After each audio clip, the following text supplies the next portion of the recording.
자, 그러면 우리 이제 지금부터 수업을 할 건데요. 자, 6페이지 초안 작성 사례가 있습니다.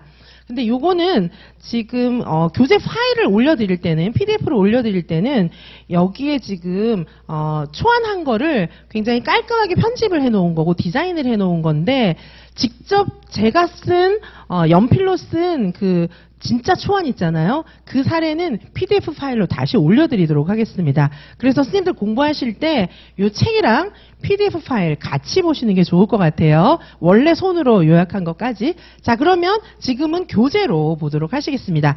자, 교재 6페이지에 보시면은 이 문제, 자, 문제를 읽으시면서 우리는 표시를 잘 하셔야 되겠죠.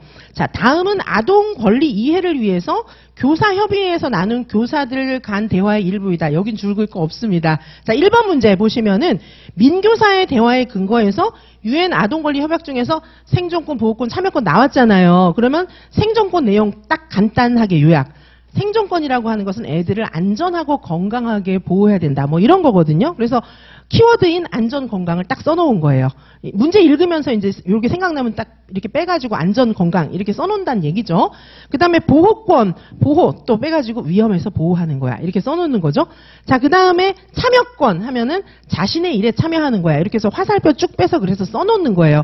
자, 이게 문제 읽으면서 선생님들이 하실 일들입니다. 자, 여기 문제에서 쓰라고 하는 게 생존 보호 참여권이 될 거니까 여기다 이제 빼가지고 무슨 뜻인지 써놓은 거예요. 요거는 1번 문제를 읽고 되돌아와서 쓸 수도 있겠죠. 이게 문제로 나올지 모르고 읽었으니까. 자, 그래서 교사 활동을 각각 한 가지씩 제시해라. 그랬기 때문에 교사 활동을 각각 한 가지씩 제시하는 거는 반드시 명심해야 될 거기 때문에 줄을 그어놓은 거예요.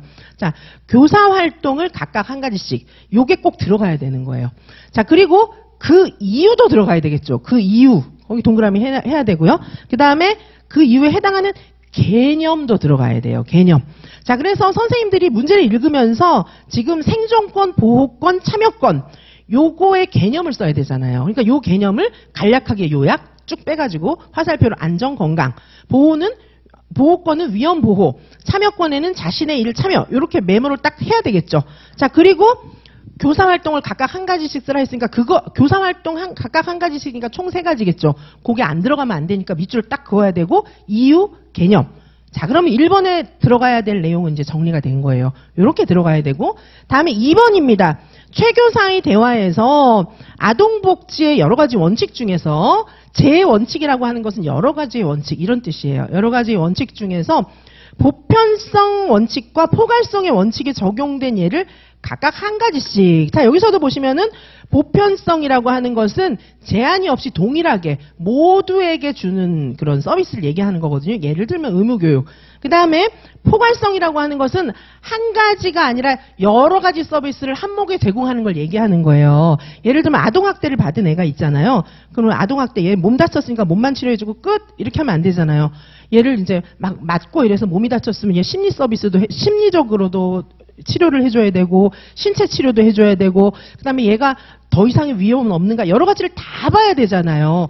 그런 게 포괄성을 얘기하는 거예요. 그래서 여러 서비스라고 저는 그냥 이제 키워드를 딱 써놓은 거예요.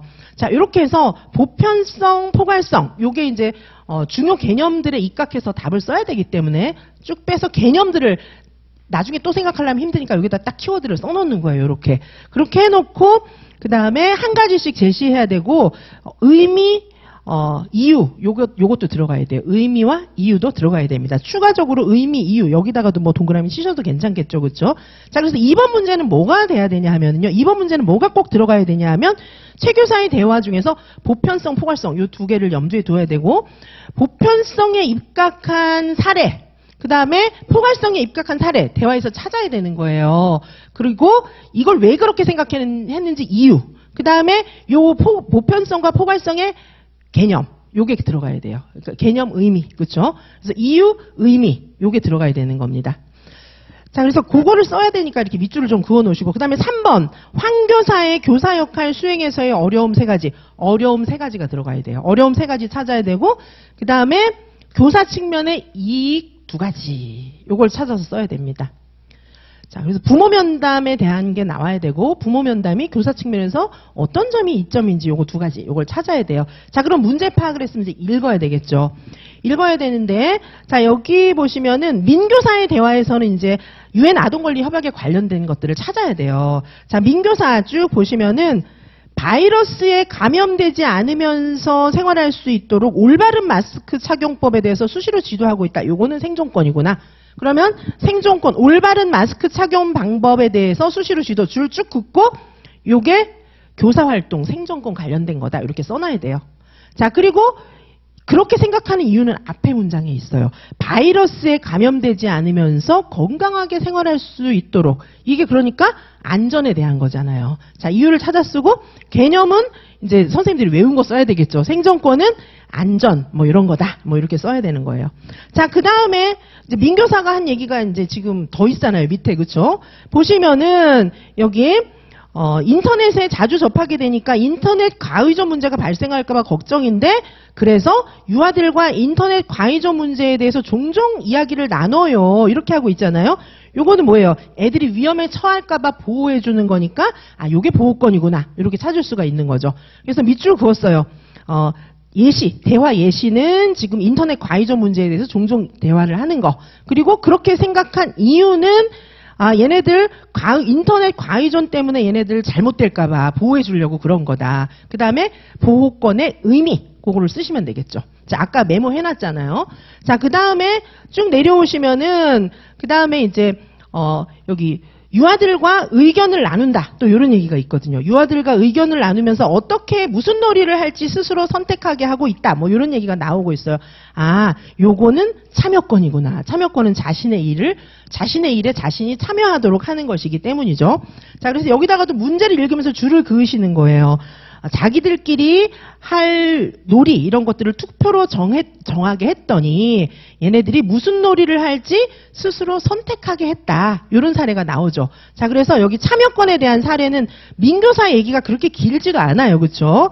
자, 그래서 유아들은 자기들끼리 의견을 나누면서 다음에 할 놀이를 투표로 정한다. 자, 요게 이제 참여권에 관한 그런 사례고, 그 이유는 이제 무슨 놀이를 할지 스스로 선택할 수 있게 되기 때문이다. 이렇게 볼 수 있고, 참여권의 의미는 자신의 일에 스스로 참여하는 것이다. 이렇게 볼 수가 있습니다. 자, 그래서 1번 문제 초안은 요거 읽으면서 이제 쭉쭉쭉 쓰시면서 이제 끝나는 거예요. 그렇죠?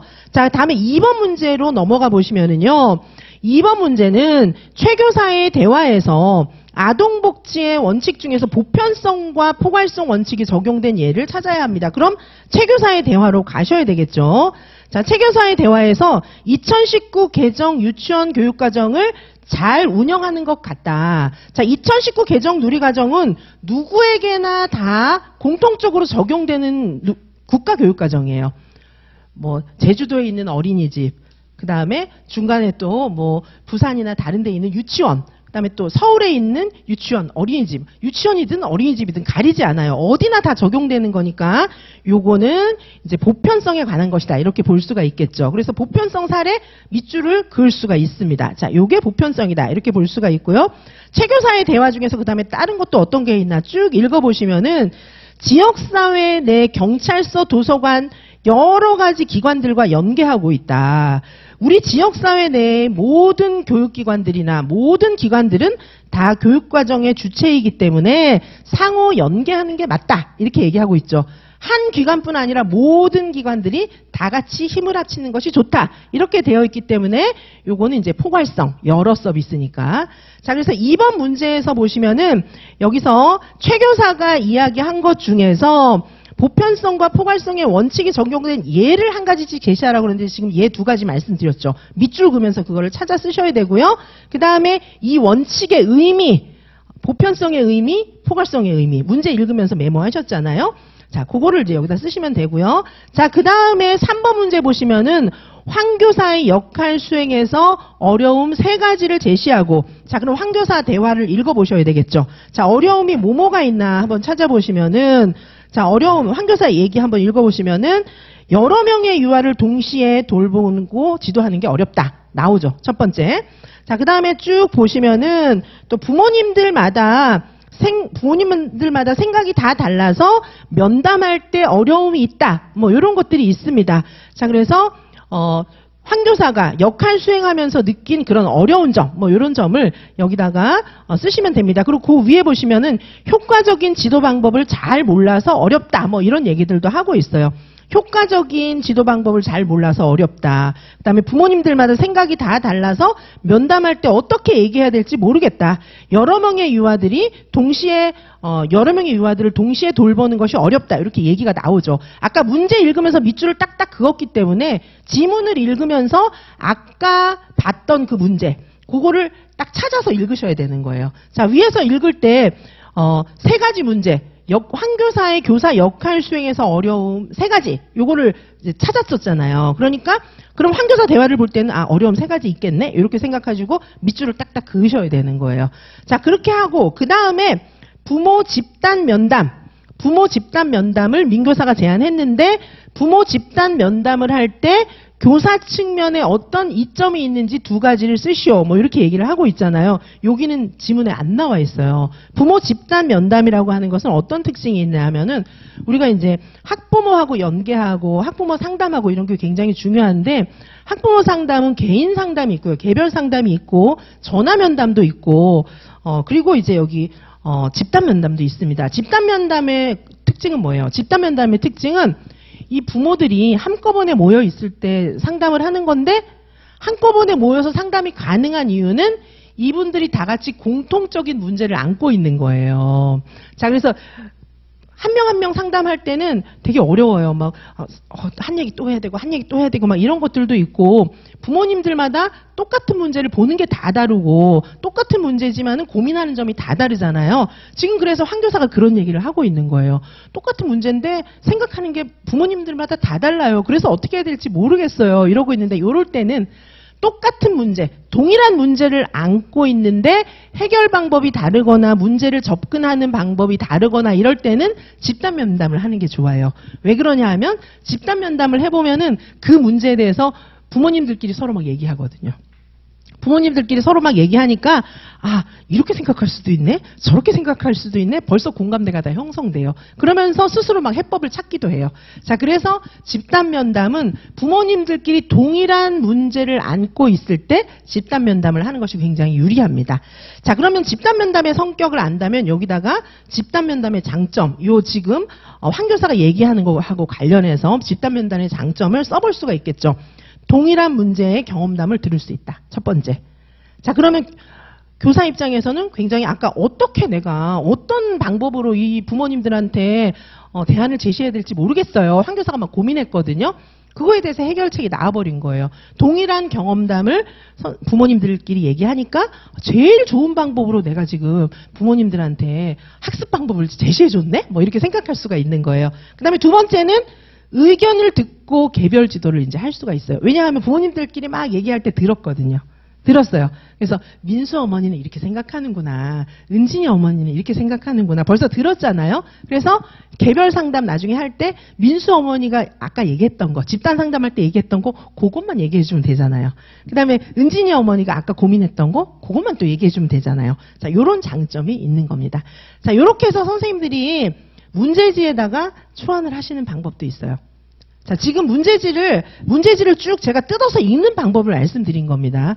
문제지를 쭉 읽으면서 밑줄 긋고 화살표 빼고 쭉 뜯어서 읽는 방법을 말씀드렸고, 요거를 이제 지금 암기장 음원 파일로 들으실 때는 책하고 그다음에 제가 직접 손으로 이렇게 써놓은 그 초안지가 있어요. 요 똑같은 거예요. 요건 지금 책엔 디자인해 놓은 거고, 그거를 같이 보시면 지금 제 말이 훨씬 이해가 잘 되실 거고요. 그다음에 혼자서 제가 초안해 놓은 거를 옆에 두고, 그다음에 새 시험지를 옆에 꺼내 놓고 선생님들도 줄 치면서 동그라미 치면서 화살표 빼서 쓰면서 그렇게 한번 해보세요. 그러면 이해가 잘 되실 거예요. 자, 아마도 이 문제를 지금 처음 보시는 선생님들은 제가 지금 빨리빨리 지나갔기 때문에 아직 이해가 안 갈 수도 있는데 다시 한번 보십시오. 그런 경우에는. 자, 이렇게 하시고 그 다음에 7페이지에 보시면은 배점 나와 있어요. 자, 여기서도 우리가 다시 한번 확인을 해야 돼요. 시험 때는 막 떨리고 막 정신 하나도 없잖아요. 시간도 모자라고. 자, 그래서 내가 문제 파악한 게 맞나? 다시 한번 파악을 하시는 거예요. 자, 보시면은 논술의 내용이 15점이죠. 생존권, 보호권, 참여권 요거 꼭 들어가야 돼요. 답에. 답안에 이거 빠지면 안 되는 거예요. 그리고 교사 활동 3가지 꼭 들어가야 돼요. 그 다음에 생존, 보호, 참여권의 개념 꼭 들어가야 돼요. 그리고 이거를 이 교사 활동이 왜 생존, 보호, 참여권이라고 생각했는지 그 근거, 이유 요거 꼭 들어가야 돼요. 자, 그래서 지금 여기는 꼭 들어가야 될 것들을 한번 확인해 보는 코너예요. 우리 입장에서는. 자, 그 다음에 보편성, 포괄성 요 개념 꼭 들어가야 돼요. 그 다음에 이 보편성, 포괄성이 적용된 예 요거 꼭 들어가야 됩니다. 그리고 그 원칙의 의미, 보편성, 포괄성의 의미가 들어가야 된다는 거예요. 의미, 그리고 왜 그렇게 생각했는지 이유, 적용된 사례, 의미, 이유 이 3가지가 꼭 들어가야 돼요.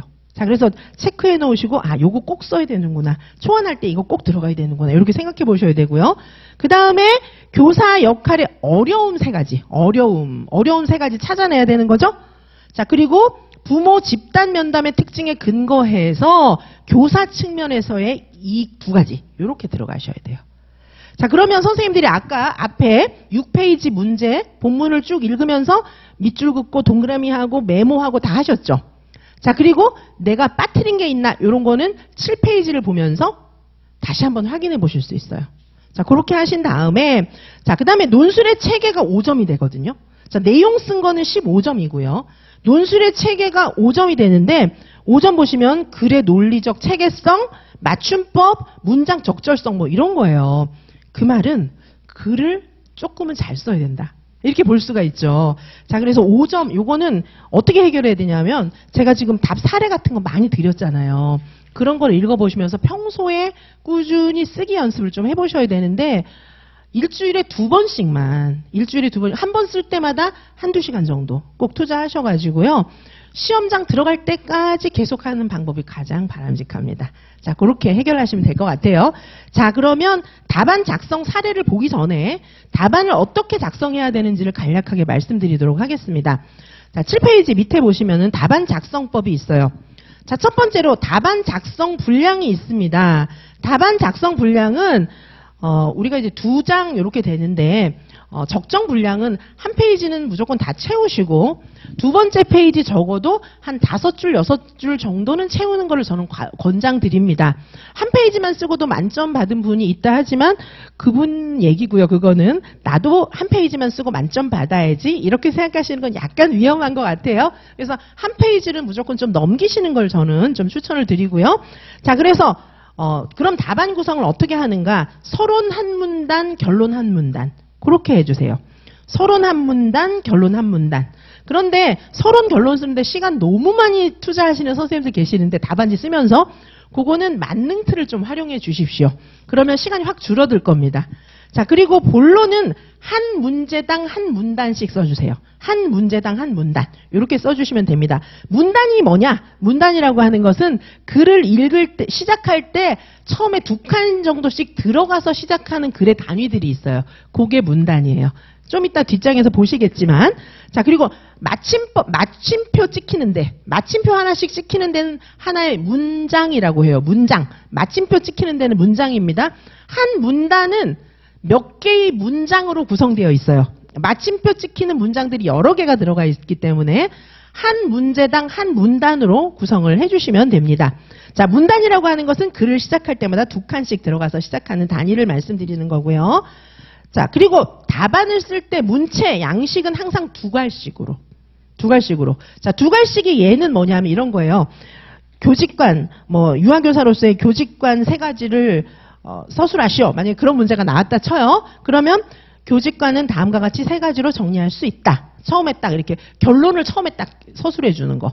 첫째는 전문직관이다. 전문직관은 뭐뭐뭐다. 왜냐하면 어떻기 때문이다. 이렇게 되는 거예요. 첫째, 둘째, 셋째 쓰라고 한 가지수대로 이렇게 나열을 해주세요. 그리고 정답부터 딱 쓰고 부연 설명, 정답부터 딱 쓰고 부연 설명. 요게 2갈씩입니다. 이런 식으로 문장은 다 구성을 해주시기 바랍니다. 그리고 문장은 가능한 한 너무 길게 복문으로 아는 문장 이렇게 쓰지 마시고 좀 짤막하게 끊어주세요.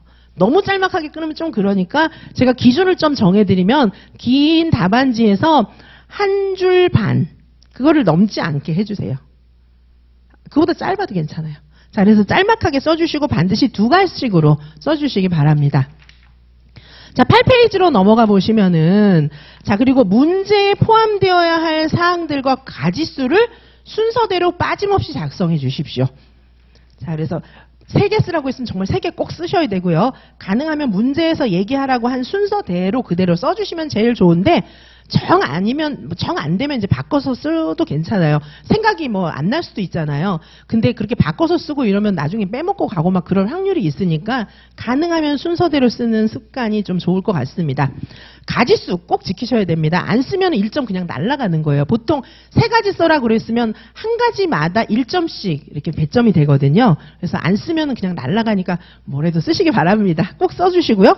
자, 그리고 문장을 쓰실 때는 육하 원칙에 따라서 글을 명료하게 작성하면 논술이든 서답식 답안이든 답을 잘 쓸 수가 있어요.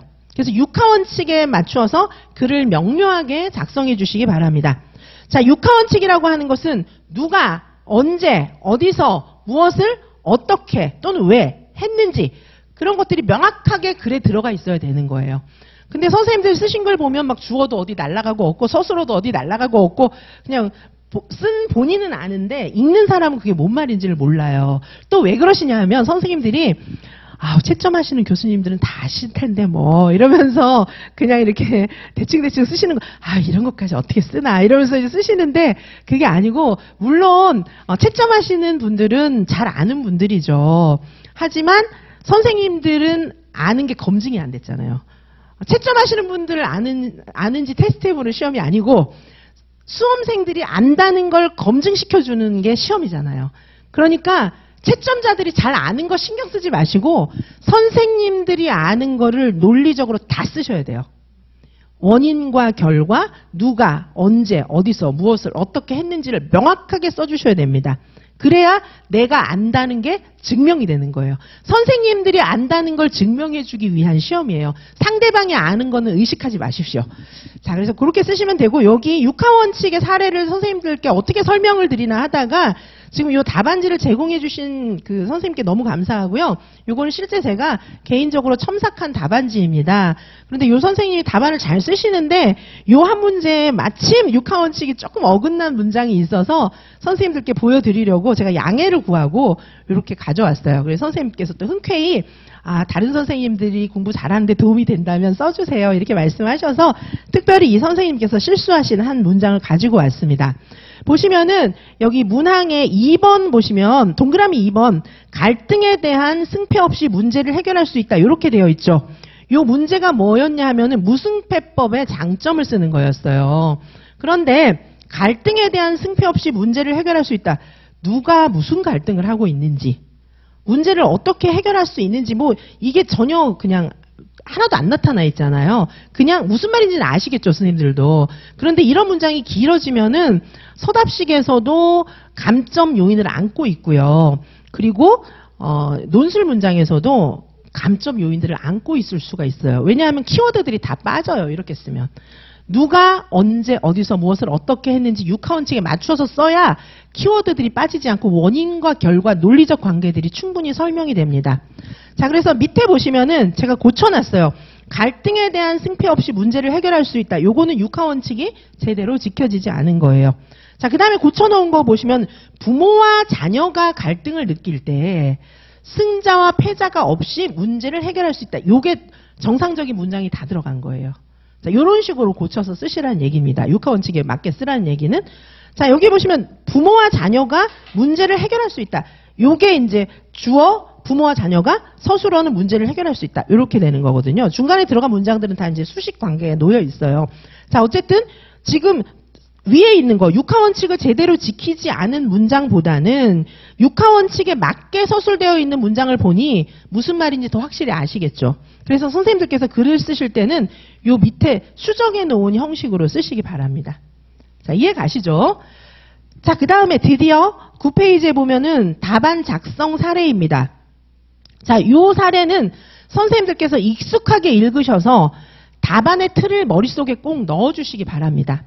자, 그러면 선생님들이 복습을 하실 때, 다시 들으시고 복습하실 때는 앞에 있었던 초안 사례, 초안 사례는 제 설명도 들으시고 제가 추가로 올려드릴 제가 진짜 손으로 초안했던 그 파일 그런 것도 출력해서 대조하시면서 선생님들께서 초안하시는 연습을 좀 해주세요. 자, 그 연습은 여러 번 하셔야 됩니다.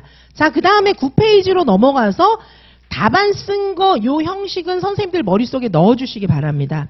거의 이런 글 정도는 몇 번을 읽으셔가지고 머릿속에 들어가 있으면 선생님들 머릿속에 양식이 들어가는 거예요. 폼, 틀, 글틀 이게 들어가는 겁니다. 그러면 나중에 논술 쓸 때는 요 틀에 맞춰서 쓰기만 하면 되거든요. 어떻게 보면 여기에 있는 서론과 결론도 외우셔도 괜찮습니다. 문제에 따라서 서론과 결론의 내용이 조금 바뀌겠지만 어느 정도의 틀이 들어가 있으면 조금씩 바꿔서 쓰실 수 있어요. 저도 처음에 논문 쓸 때 그렇게 썼습니다.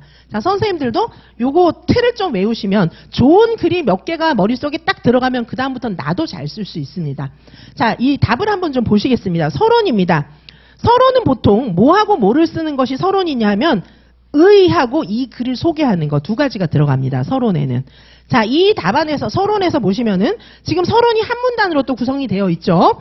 자, 한 문단으로 구성이 되어 있는 거 어떻습니까? 앞에 두 칸 띄우고 시작했죠. 그래서 문제 1번으로 넘어가면 또 두 칸이 띄워져 있고 그 다음엔 다 그냥 쭉 붙여서 쓰고 있죠. 자, 보시면 앞부분은 의입니다. 의라 하면 뭐 개념이 들어갈 수도 있고 뭐 의미가 들어갈 수도 있는데 이런 것들은 만능틀로 외워서 쓰시는 부분입니다. 의 부분은. 자, 2019 개정 누리과정에서 지향하는 유아중심, 놀이중심 교육을 위해서 교사는 유아의 권리를 이해하고 아동복지를 강화하면서 가정연계를 더욱 강화해 나갈 수 있도록 노력해야 한다. 이 문제의 의. 그래서 놀이중심, 유아중심, 아동복지, 뭐 가정연계 그런 얘기들을 좀 풀어서 썼어요. 의가 요 앞에 좀 들어가 있고요. 그 다음에 의를 쓰고 나서는 서론을 끝맺을 때는 항상 따라서 이 글에서는 논하고자 한다. 이렇게 서론을 끝맺어 주시면은 굉장히 좋습니다. 따라서 이 글에서는 논하고자 한다. 그리고 따라서 이 글에서는 논하고자 한다. 그 사이에는 뭐가 들어갈까요? 이 글에서 어떤 거를 쓸 건지 소개, 즉 문제 1, 2, 3 요약. 요게 들어가면 돼요. 따라서 이 글에서는 논하고자 한다. 그 사이에는 문제 요약이 들어가면 됩니다. 근데 문제를 진짜 똑같이 쓰면 너무 길어지니까 그러시면 안 되고 좀 빠뜨리셔도 되니까 간단 요약입니다. 그래서 지금 간단 요약한 사례를 보시면 UN 아동권리협약의 아동권리, 아동복지 원칙, 집단 면담. 전 이렇게 요약했어요. 자, 선생님들도 이런 식으로 간단하게 요약하시면 됩니다. 그래서 요거에 대해서 논하고자 한다. 요게 서론에 들어가는 내용이에요. 자, 여기 보시면은 위에 네모나게 이렇게 진한 선으로 해놓은 거 요게 의에 해당하는 거고요. 진한 선으로 써놓은 부분을 만능틀로 활용하시면 됩니다.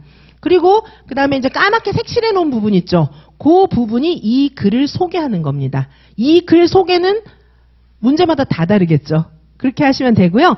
자, 그리고 시간이 없으시면 서론 그냥 만능틀만 딱 쓰고 지나가셔도 큰 무리는 없습니다. 근데 이왕이면 이렇게 의 부분하고 글 소개 부분이 두 개가 다 들어가 있으면 더 좋습니다. 자, 그래서 이렇게 서론을 쓰실 수 있고요. 그 다음에 1번 문제 보시겠습니다. 자, 1번 문제 한 문단으로 구성되어 있죠. 왜 그렇습니까? 앞에 두 자 띄고 시작했죠. 그리고 지금 우리 수험생 유의사항에 보면은 문제를 쓸 때 문항 번호를 쓰라고 돼 있어요.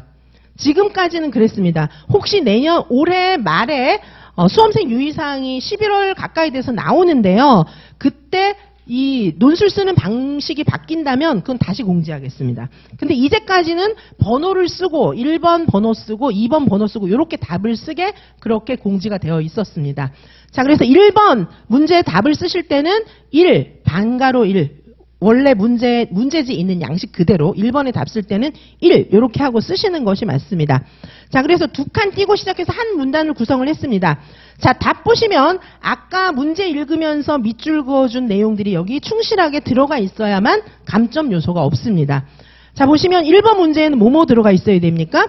교사 활동, 이유, 개념. 요 세 가지가 생존권, 보호권, 참여권 세 가지가 교사 활동, 이유, 개념 요게 다 녹아 있어야 돼요. 그렇죠? 근데 저 보면 두 가지식으로 다 썼습니다. 자, 보시면 민교사의 대화에 나타난 활동으로 생존권 관련 활동은 두 가지식이죠. 생존권 관련 활동은 유아들에게 마스크 착용 방법에 대해서 수시로 지도한 것이다. 요거. 그 다음에 그 이유는 또 두 갈씩이죠. 점수 주는 항목들이기 때문에 요건 두 갈씩으로 딱딱 밝혀주세요. 왜냐하면 나 이거 답 썼습니다. 이걸 보여주시는 거예요.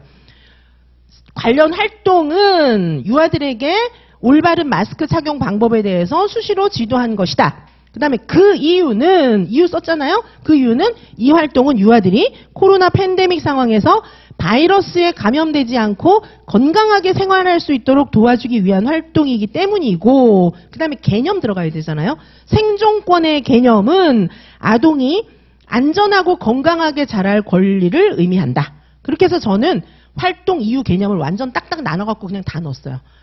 이게 두리뭉실을 뭉치는 방법도 있는데 그러면 중간에 쓰다가 하나 빠질 수도 있고, 그래서 저는 채점 항목들은 아예 그냥 딱딱 갈라서 다 넣어버렸어요. 자, 생존권의 개념은, 그죠? 그 다음에 생존권의 개념까지 다 썼습니다. 그 다음에 보호권 관련 활동은 아까 문제 읽은 대로 인터넷 과의존 문제에 관해서 유아들과 종종 이야기를 나눈 것이다. 이렇게 활동 써줬고요. 그 다음에 그 이유는 유아들에게 인터넷 과의존 문제가 발생하지 않도록 보호하기 위한 활동이었기 때문이다. 이유 썼고요. 그 다음에 개념, 보호권의 개념은 모든 종류의 위험으로부터 아동들이 보호받을 권리가 있다는 것을 의미한다. 이렇게 썼습니다. 자, 그리고 보시면 이제 참여권과 관련된 교사 활동은 유아들이 무슨 놀이를 할지 의견을 나누고 투표로 정하도록 기회를 준 것이다. 그 이유는 활동 썼고, 이유는 민교사가 유아들에게 무슨 놀이를 할지 스스로 선택하도록 해준 것이기 때문이다. 그 다음에 개념, 참여권의 개념은 아동이 자신들에게 영향을 미치는 다양한 일들에 참여할 권리를 의미한다. 이렇게 하면 1번 문장이 끝맺어집니다. 자, 그래서 한 문단 끝났어요. 그 다음에 2번으로 넘어가는데 2번도 한 문단입니다. 그래서 두 칸 띄고 시작했고, 역시 마찬가지로 문항 번호 2번 쓰고 시작합니다. 자, 보시면 보편성의 원칙의 사례, 이유, 의미 요거 들어가야 돼요. 보편성과 포괄성에 대해서 예, 이유, 의미 이렇게 세 가지가 들어가라고 했습니다. 그래서 요 세 가지를 다 넣었어요. 보편성 원칙이 적용된 예는 민교사에게 2019 개정 유치원 교육과정을 잘 운영한다고 이야기한 것이다. 그 이유는 교육과정은 국가 수준의 공통성을 가지고 있기 때문이고, 보편성의 의미는 아동에게 같은 종류의 사업을 동일하게 제공하는 것이다. 이렇게. 그 다음에 포괄성의 원칙에 적용된 예. 요거는 지역사회 내 소방서, 경찰서, 도서관 등과 연계하는 것이다. 그리고 그 이유는 유아가 속해 있는 지역사회 여러 기관들이 교육과정의 주체로서 상호 연계하고 협력하고 있기 때문이다. 포괄성의 의미는 문제에 대처할 때 여러 유형의 서비스를 함께 고려해야 효과적이다라고 보는 것이다. 이렇게 정리를 했습니다. 자, 여기에 나온 이론 같은 거 있잖아요. 이런 건 나중에 이론 볼 때 또 보실 거예요. 다음 장에서. 자, 그 다음에 3번 문제입니다. 자, 3번 문제도 한 문단이죠. 두 칸 띄고 시작하는 겁니다. 그리고 3 이렇게 번호 쓰시고 이제 답을 쓰기 시작하시는 거고요. 황교사의 역할 수행에서 어려운 점은 첫째, 둘째 세 가지 쓰라고 했잖아요. 이럴 때는 첫째, 둘째, 셋째 꼭 명시해 주시기 바랍니다. 요게 이제 두 갈씩으로 쓰는 거예요. 첫째, 여러 명의 유아를 동시에 돌보고 지도하는 것에 관한 어려움. 둘째, 유아의 인터넷 과의존과 관련해서 미디어 안전교육을 실시할 때 효과적인 지도 방법을 잘 모르겠는 거. 그다음에 셋째, 부모님들마다 인터넷 과의존에 관한 생각이 달라서 어떻게 면담해야 될지 모르는 거. 이렇게 세 가지가 있었죠. 자, 그리고 민교사가 제안한 집단 부모 면담 시 교사 측면의 이점 두 가지를 또 찾아 써야 되죠. 이것도 첫째, 둘째 이렇게 해서 쓰셔야 됩니다. 첫째, 보시면 동일한 문제를 안고 있는 부모님들이 함께 의견과 경험담을 공개적으로 나눌 수 있는, 대화할 수 있는 기회를 제공해 줄 수 있다는 겁니다. 그래서 교사가 학부모에게 문제 해결을 위한 좋은 프로그램을 제공해 줄 수 있다는 점이기 때문이다. 교사 측면에서의 장점이라고 했기 때문에 한 번 더 풀어서 써준 거예요. 이거 학부모 측면의 장점 아니야? 이렇게 생각할까봐 교사가 학부모들에게 좋은 프로그램을 제공해 줄 수 있다. 이러면 교사가 좋은 프로그램 제공해 주고 싶어 했잖아요. 그렇죠? 그래서 교사 측면의 이점으로 볼 수 있다는 것이고요. 그다음에 둘째, 다양한 부모님들의 의견을 듣고 유아의 학부모별로 다양한 생각을 정리해서 다음에 추후의 상담이나 유아 지도 시에 다양한 의견에 부합될 수 있도록 부모 상담과 유아 지도를 개별화하여 진행할 수 있다. 이렇게 쓸 수 있습니다.